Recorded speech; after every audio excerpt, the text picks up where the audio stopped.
So welcome everyone.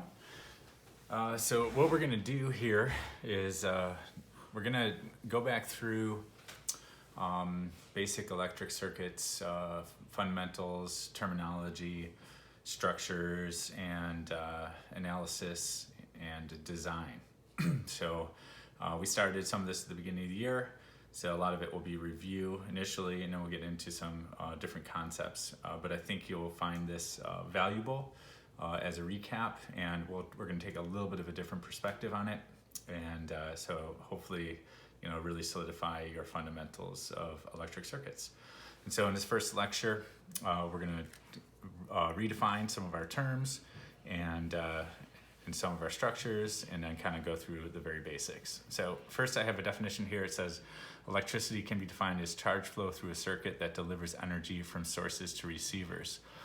So that's already a different perspective that we're taking on it, as the kind of the purpose or function of the circuit as delivering energy. So we have sources that provide energy to the circuit, and the receivers that receive that energy, and that could be a resistor or a light bulb, a motor, and things like that. And our sources are our batteries or our power supplies. And so we'll start with some definitions. Current, the amount of charge that flows through a circuit element in 1 second. And so current has a unit of amperes or amps, and we have a symbol I, and that unit symbol is A. So the definition is the amount of charge that flows through a circuit element in 1 second. So the equation here we have is Q, representing the amount of charge, and that is a rate of charge flow. So that's taken over the time interval on the bottom. So we have the amount of charge,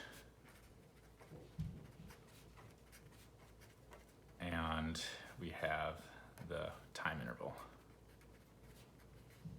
And that'll be 1 second if we're doing that calculation, right? So that's how we define our current. Current has a direction, and we often symbolize it in our circuits as an arrow. So an I with an arrow on it telling us which direction we're referencing that flow of charge.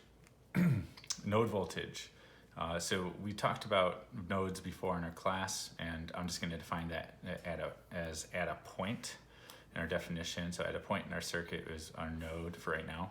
And then voltage, how do we define that? Well, the voltage is a measurement of the amount of energy that's stored in the charges that are moving throughout the circuit. So the amount of energy stored in a coulomb of charge at a point in the circuit is what we're calling our node voltage. And so our node voltage is measured with a unit of volts. And so we give that the symbol E, and the unit symbol is V. So it's E in terms of V. So how do we define that? What's the equation that defines that? Well, it's the amount of energy that's stored per coulomb of charge. So it's E over Q. And so there we have the energy stored and the amount of charge. So the current tells us how much flow of charges we have, and then the voltage, the node voltage, at any point in the circuit tells us how much energy each of those charges is carrying with it. And so an important quantity that we have when we're looking at circuits is not only how much energy does the charge have when it's at a location, but also how much energy changes in each of those charges as it passes through a circuit element, and that we call voltage difference. So the voltage difference is going to be the change in the energy stored in a coulomb of charge as it passes through a circuit element. And so we can write that, we're going to write that as a V, so that's going to be our voltage difference, and that's also measured in volts, but this time there's a little change in the equation. It's a change in energy per coulomb of charges that passes through. And it's really important to understand that there's a change in energy that's happening there. And so let's just look at a diagram of a circuit element. So I'm just going to make a box to make it a generic circuit element. And when we write our voltage as our voltage difference here, we kind of have to select on which side we think the voltage is higher, so which has more energy. And we symbolize that with a plus, and then a side that's lower, we symbolize that with the minus. So when we're labeling these, this is saying that we are referencing this as having a higher voltage on this side of the element, and this being our element, and on this side we have a lower voltage. Now, since voltage is tied to energy, we can kind of substitute in here energy for voltage. And so we have places where the charges have higher energy and places where the charges have lower energy. And so when we look at it in that way, we can start to define the idea of a source and something that's providing energy to the circuit and a receiver. So let me just draw this element again. And this time, not only am I going to label the voltages, but I'm also going to label the current. And so I'm going to put a little symbol here of I that is leaving or going upwards through this element. So if I think about now the charge is flowing, so the charges down here have lower energy and the charges up here have higher energy. So if the charges are flowing from the bottom to the top by passing through the element, they've gained energy. So the charges gain energy. And so if they're gaining energy, we're entering energy into the circuit, and so that's why this element then would be classified as a source. So the source is entering energy into the circuit, providing energy to the circuit, and so as the charges flow through the source, they gain energy. So we can see that it's a source also by the directions we label our variables. So if I have the current exiting the positive terminal here, that means that the flow was from the minus to the plus, so from lower energy to higher energy, and so this would be gaining energy. The charges would gain energy as they flowed through that element. And so let's look at a receiver then. So if we're going to label a receiver, I can start in the same manner. We have lower energy or lower voltage on the bottom of this element and higher energy, higher voltage on the top of this element. But this time I'm going to label the current as entering into the positive terminal and exiting the negative terminal here of this element. And so if you think about it, the charges are going from a higher energy state into a lower energy state. So while within the element, they lost energy. So they actually lost energy to the element. And so this would be the energy that would go to make a motor spin or go to make a light bulb light. The energy is delivered to the element as the charges pass through. And so that makes this element, a receiver. And so that's a basic idea of looking at how voltage difference and voltage and current work together here to provide energy or deliver energy from a source, provide from a source, or deliver to a receiver based on the direction of the current flow and the orientation of the higher and lower energy nodes in that circuit.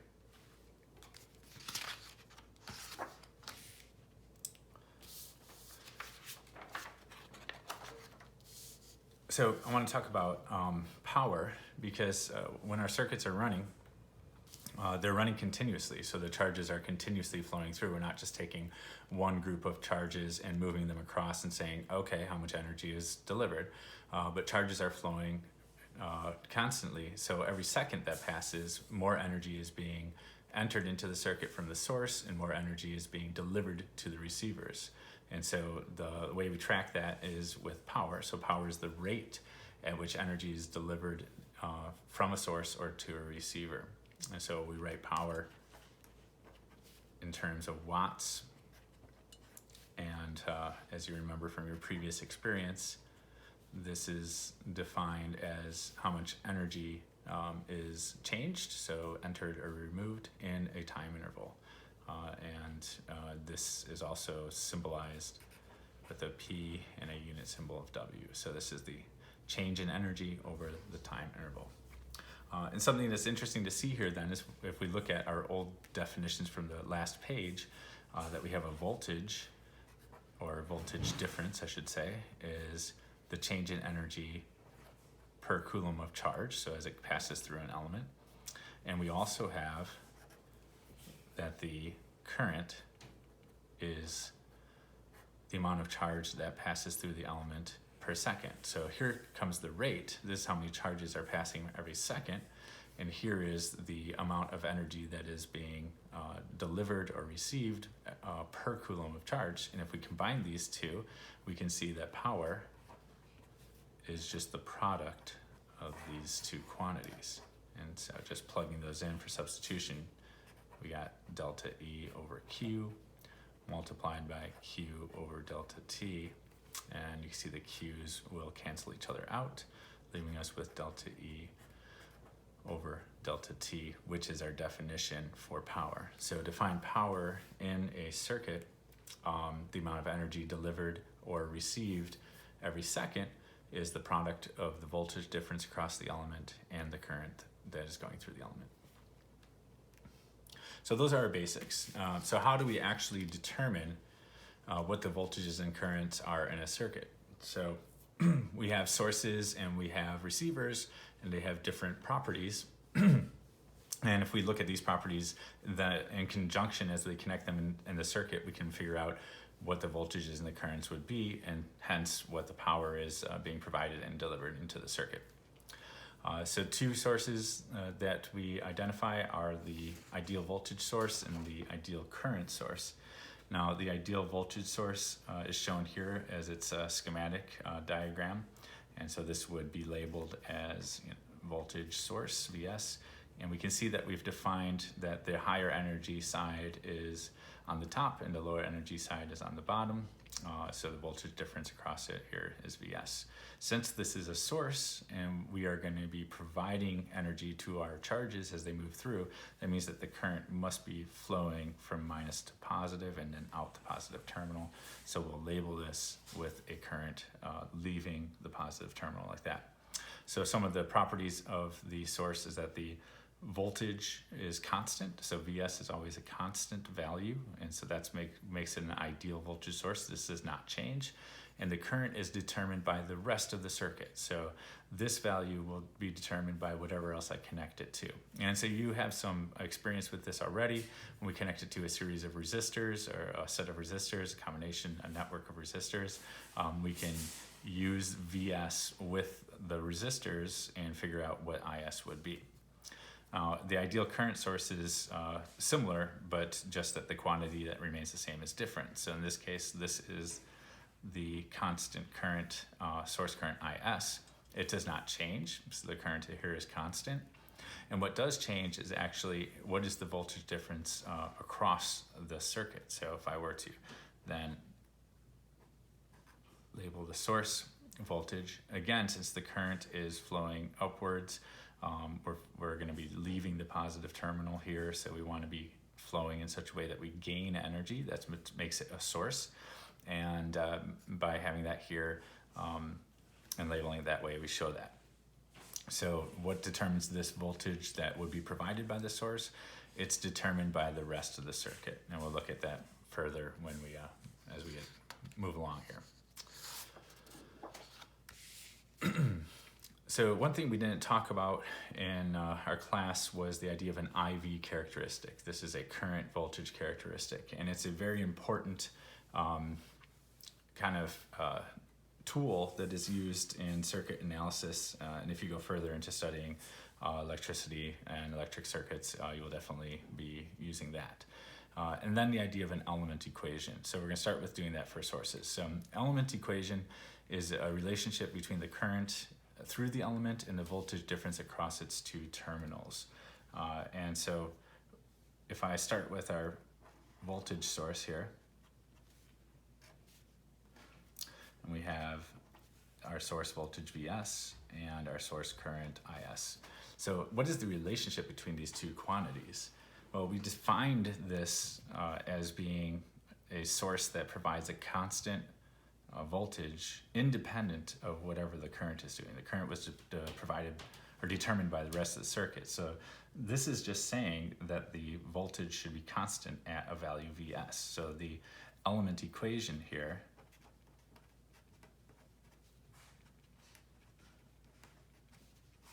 is simply that V is equal to Vs. It's a constant Vs. All right, and so now the IV characteristic is the graph of the element equation, and IV is defining a graph with I on the y-axis and V on the x-axis. So what would the graph of this element equation look like on an IV characteristic? So V is equal to Vs. This is showing that we have a constant voltage Vs. And that's what it looks like. So that's what it looks like on the IV characteristic. And so the rest of the circuit will determine what this I is. And so at some, once we figure out what else is in the circuit, it will kind of pull out just one I that will be the I that must be happening because of the rest of the circuit. So this is determined by the resistors in the circuit.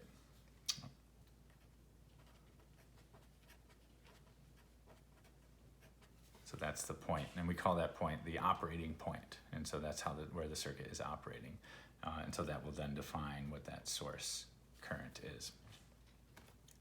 So let's now look at a current source. And similarly, the current source has is defined as that it has a constant current, and the voltage can fluctuate according to the rest of the circuit.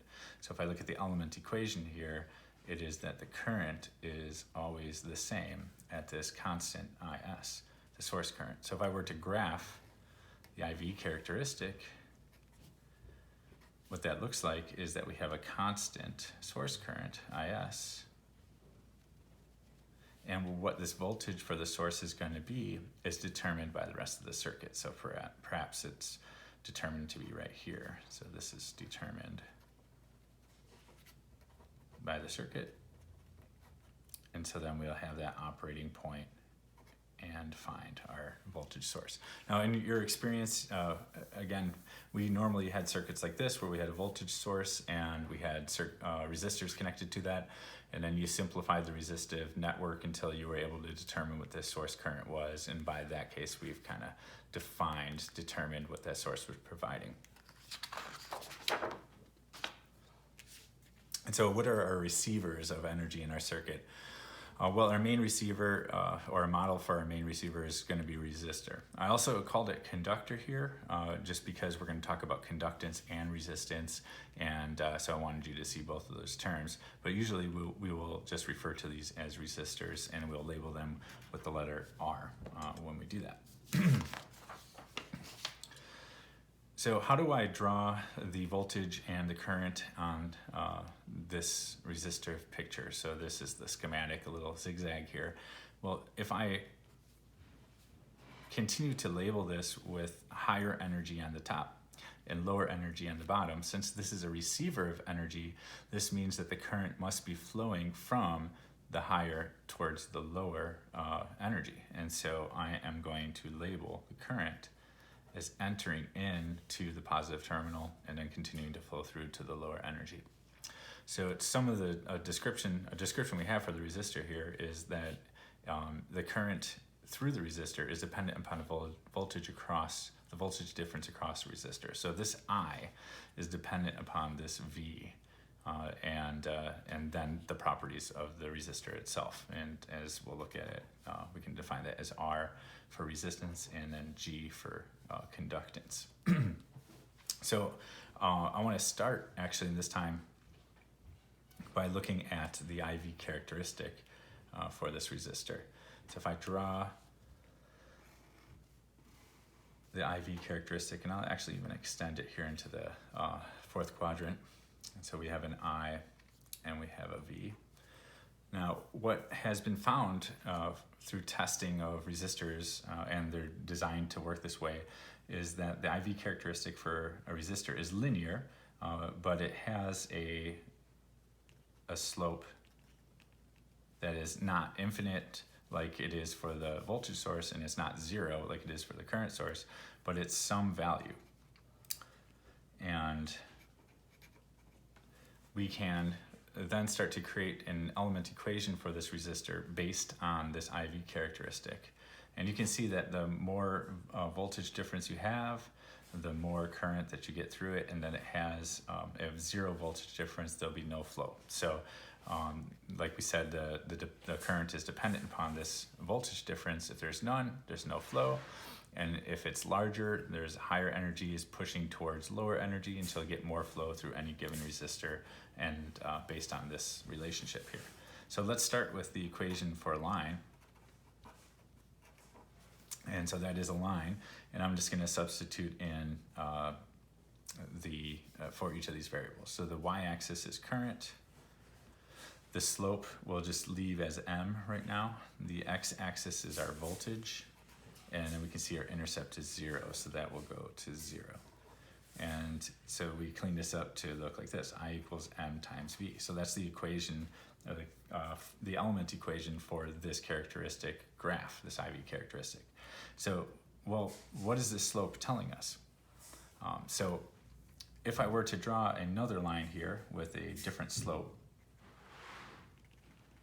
and just call this one A and this one B, and I were to look at, so for a particular voltage, a particular pressure, a particular voltage difference across, just make that a solid line, across each of these two resistors, A and B, we can see that resistor A would receive a flow through it, a current about there, and then B would receive a current correspondingly about there at these intersections. Okay, so that means that there's going to be more current through B than there is through A.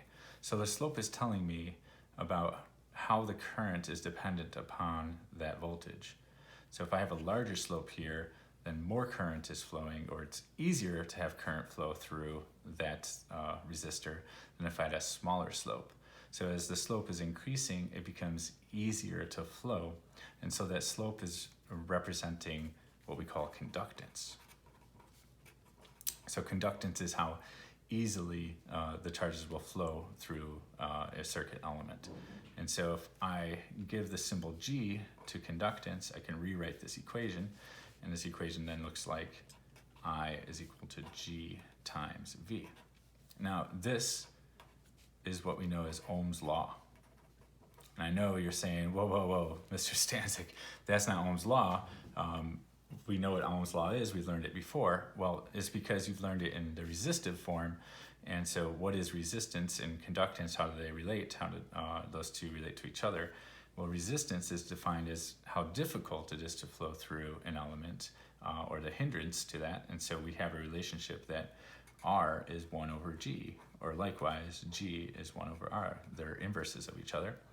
And so if I substitute in for G here as 1 over R, we get I is V over R, and that's what you're used to seeing as Ohm's law. And this is where it comes from. So Ohm's law is saying that the relationship here in this graph, this IV characteristic, the relationship between V and I follows this line right here. And so the slope is equal to G, the conductance, or also 1 over R in the IV characteristic. Now you must note that this is only follows this equation as long as this line is straight. So if at any point it starts to curve, then in those regions, Ohm's law would not apply any longer.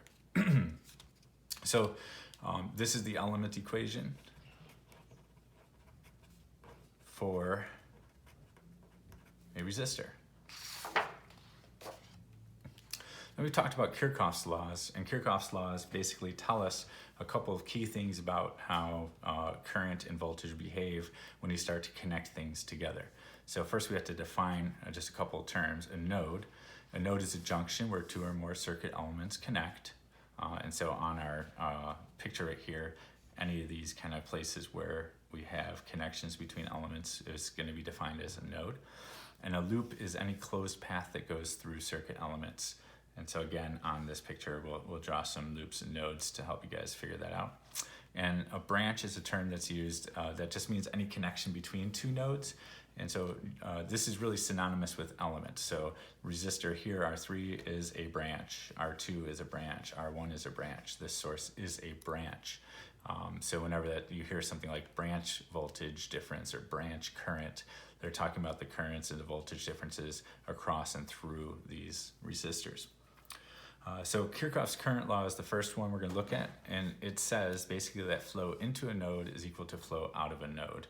And it's based on the idea of conservation of charge, and I'll get into that after we kind of mark up this circuit diagram. So first thing I want to do is actually draw the nodes, and I like to draw the nodes by boxing them. And so remember, there are the connections between circuit elements. So I like to cover everything, all the wires, all the way up to the circuit elements themselves, and so we can get defined these nodes. Since these are kind of large boxes, sometimes they're called distributed nodes, just so that you understand that it's like kind of all spread out, but it actually does have, is all part of the same node. One key thing about a node is that the voltage difference within any 2 points, across any 2 points in the node is 0, so they all have the same node voltage.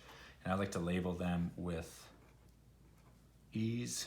So there's E0, E1, and E2. Okay, so I've labeled all of the nodes. The next thing I want to do is make sure that I have all of my element or branch voltages and or voltage differences and currents labeled. So we only have one source here, and again, by our convention, the current is going to be exiting the positive terminal, and that would show that it's in the direction of gaining energy as it goes through that source.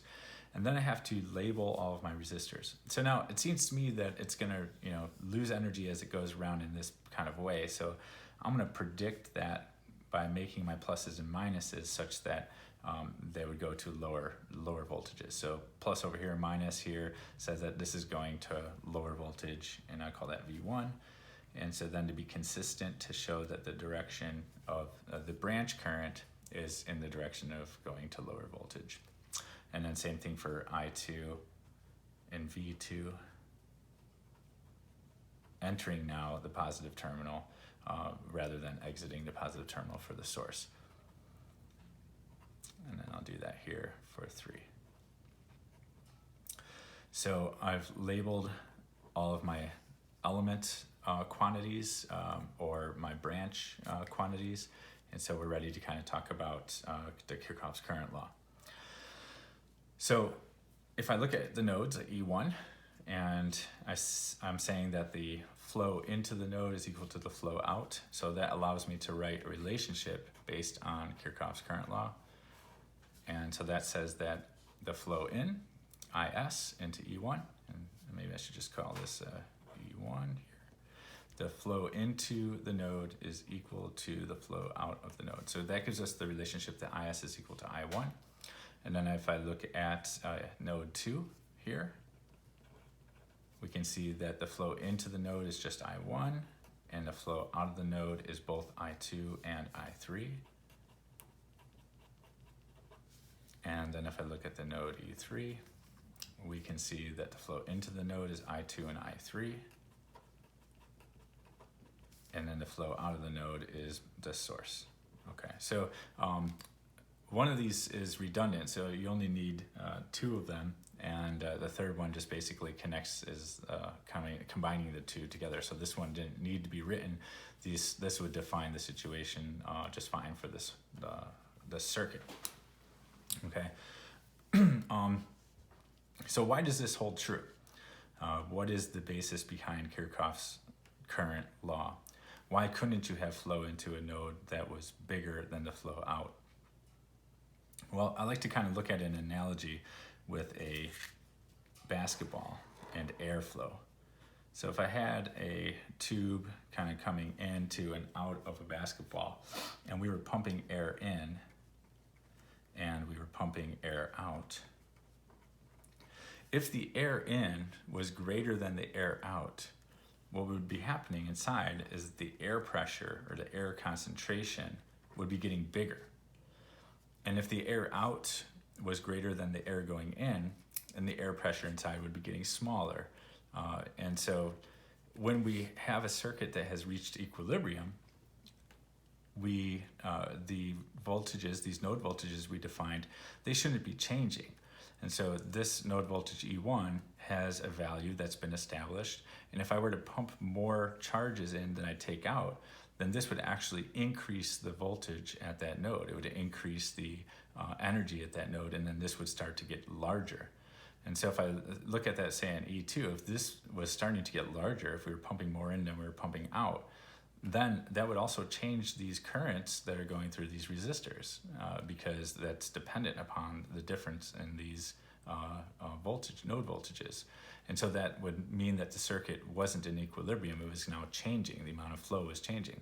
So this actually happens when you first connect up the circuit.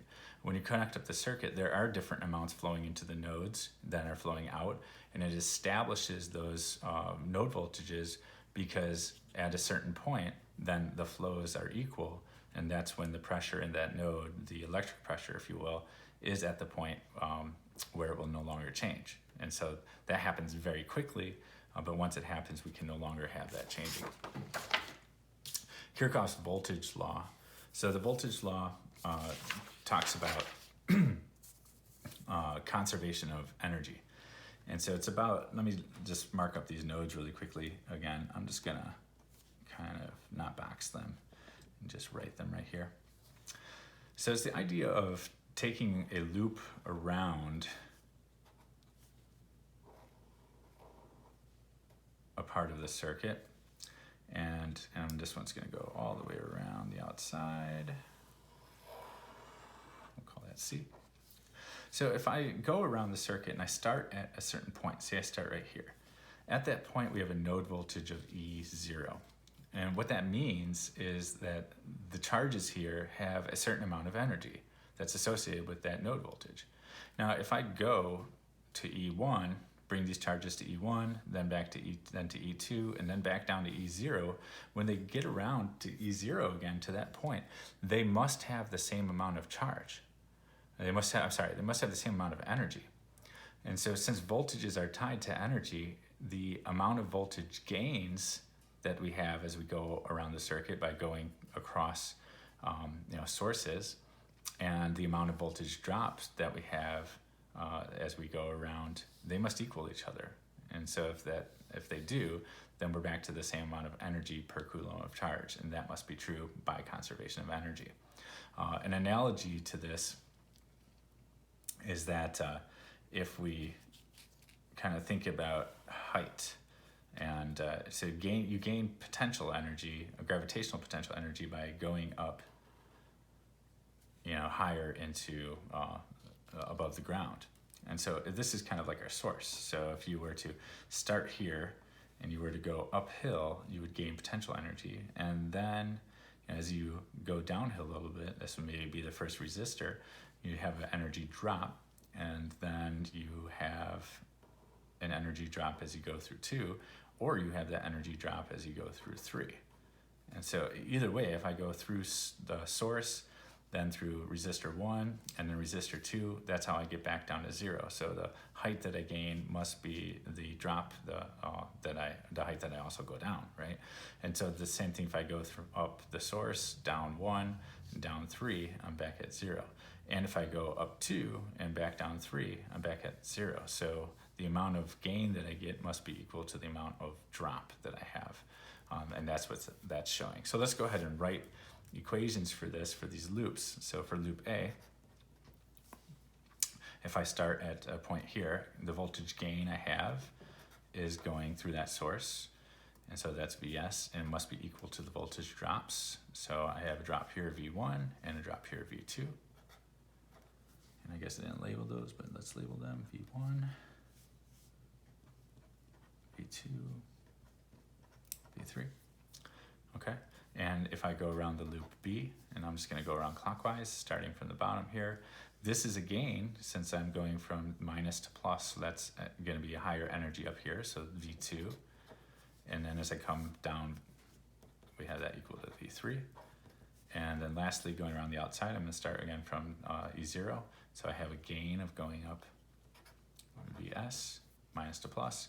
Then I have a drop, plus to minus, as I go across V1. And then I have a drop across V3. So those are the three equations that come about from doing KVL around these three loops. And I just want to kind of show you really quickly, if we were to expand one of these equations, so if like I expand this in terms of node voltages, so Vs, the node voltage on this gain here is going to be E1 minus E0. So that's the difference between those node voltages is equal to the actual voltage difference. And then for V1 is E1 minus E2. And then for V2, it's E2 minus E0.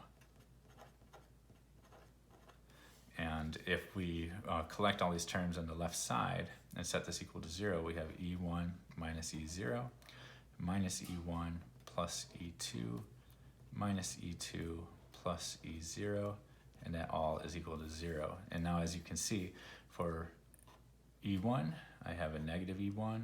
For E0, or negative E0, I have a positive E0. And then for E2, I have a negative E2. So each of these terms cancels out with each other, and we're left with 0, E is equal to 0. So you can see by inspection that indeed is true, that the difference around the loop is 0. Okay, so those are some of the basics, and we'll leverage on those rules as we look into how we do our circuit solutions. But I wanted to finish up here with the simplest circuit. So we're going to try to make equivalent circuits that look like this simplest circuit, and that's going to be one of our techniques in solving circuits. So let me just kind of go through this here with you. So we're going to connect this source up to this load. And so I kind of want to start with marking out our variables.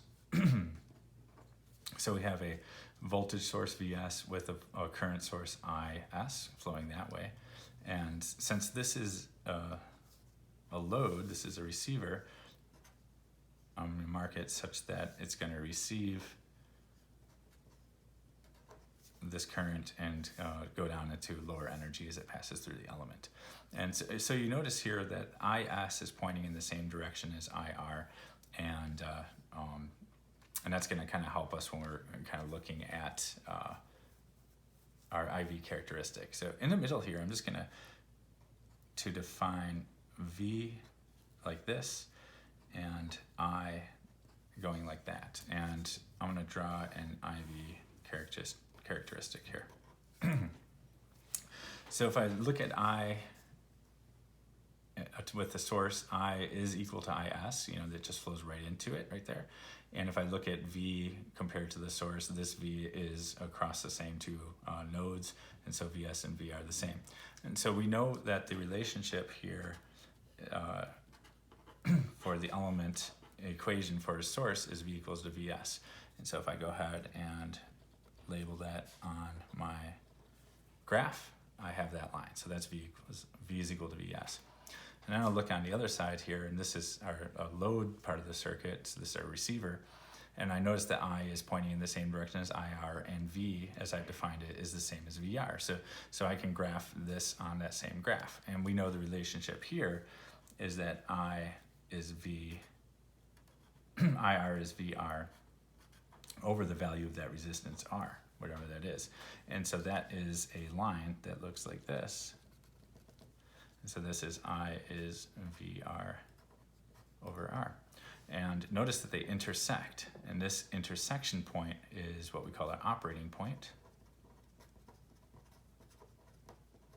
And so that will then select, like I said, the rest of the circuit selects what that source current must be.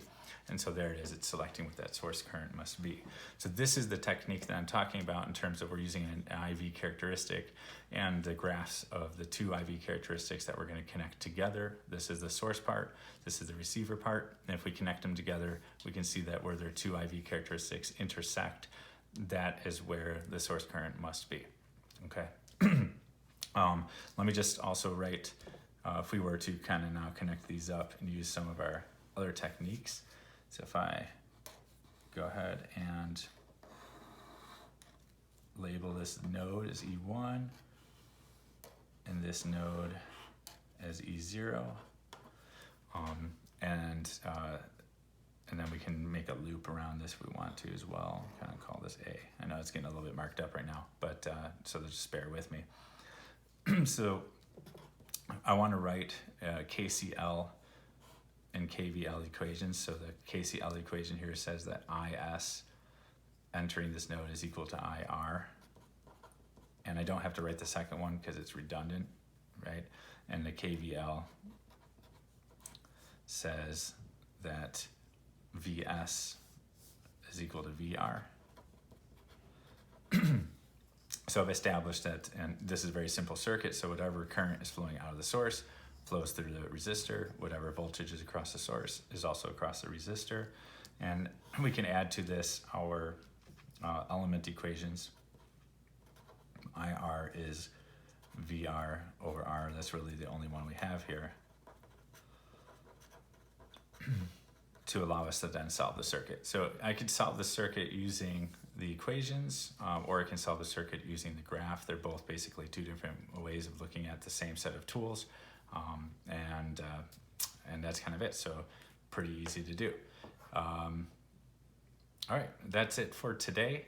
We're going to start to look at next time using these to actually solve circuits and putting some numbers in there for us, and go through some different techniques that we'll use to analyze different circuits as we move along.